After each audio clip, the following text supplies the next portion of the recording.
आंगन की आखिरी धूप, एक भावनात्मक कहानी। शाम का समय था। सूरज की आखिरी किरणें आंगन में बिखरी हुई थीं। घर की बुजुर्ग मालकिन शारदा देवी खाट पर बैठी आकाश को निहार रही थी। उनके पास ही उनके पति रघुनाथ जी चाय की चुस्कियों के साथ अपनी सूनी आंखों में कई यादें समेटे बैठे थे। आज घर में एक अजीब सी खामोशी थी। उनका बेटा अंकित और बहू नैना दोनों नौकरी के चलते शहर में रहते थे। त्योहार के मौके पर ही घर आते थे, लेकिन पिछले कुछ महीनों से काम की व्यस्तता का बहाना करके वे नहीं आए थे। शारदा देवी की आंखें अक्सर दरवाजे की ओर टिक जाती थीं। शायद आज आ जाएं। आज गांव में दीपोत्सव था। पूरा गांव रोशन था, पर शारदा देवी के मन में घोर अंधेरा। रघुनाथ जी ने धीरे से पूछा, शारदा, लड्डू बनाए? हाँ, बना लिए, अंकित को बहुत पसंद हैं। कहते कहते शारदा देवी का गला रुंध गया। रघुनाथ जी मन ही मन समझ रहे थे। दोनों जानते थे, लड्डू शायद फिर अगले महीने भी पड़े रह जाएंगे। शारदा देवी उछलकर खड़ी हो गईं। नाम चमक रहा था, अंकित। हेलो माँ, कैसी हो? दूसरी ओर चहकती आवाज थी। हम ठीक हैं बेटा, त्योहार पर आ रहे हो ना? उनकी आवाज उम्मीद से भरी हुई थी। थोड़ा रुककर अंकित बोला, माँ, इस बार नहीं आ पाएंगे, ऑफिस का बहुत काम है। नैना भी नैना थोड़ा ठीक नहीं है। शारदा देवी मुस्कुराने की कोशिश करती हैं। कोई बात नहीं बेटा, अपना ध्यान रखना। बहू को दवा वगैरह समय पर देना। फोन कट गया। उधर शारदा देवी ने धीरे से खाट के कोने को थाम लिया। दिल भारी हो गया। रात होते होते आकाश में बादल छा गए।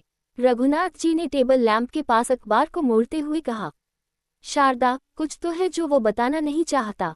पर शारदा देवी बोली, बेटा बड़ा हो गया है, अब अपनी बातें खुद तय करता है। लेकिन माँ का दिल तो माँ का ही होता है। सुबह का सूरज अभी निकला ही था कि दरवाजे पर खटखटाहट हुई। शारदा देवी के कदम तेजी से उधर बढ़े। दरवाजा खुलते ही सामने नैना खड़ी थी। चेहरा थका हुआ, आंखें लाल, और हाथ में एक छोटा सा बैग। अरे बहू, तू अकेली? अंकित कहाँ? शारदा देवी हैरान थी। नैना ने झिझकते हुए धीमी आवाज में कहा, माँ, मैं लड़कर घर से चली आई हूँ।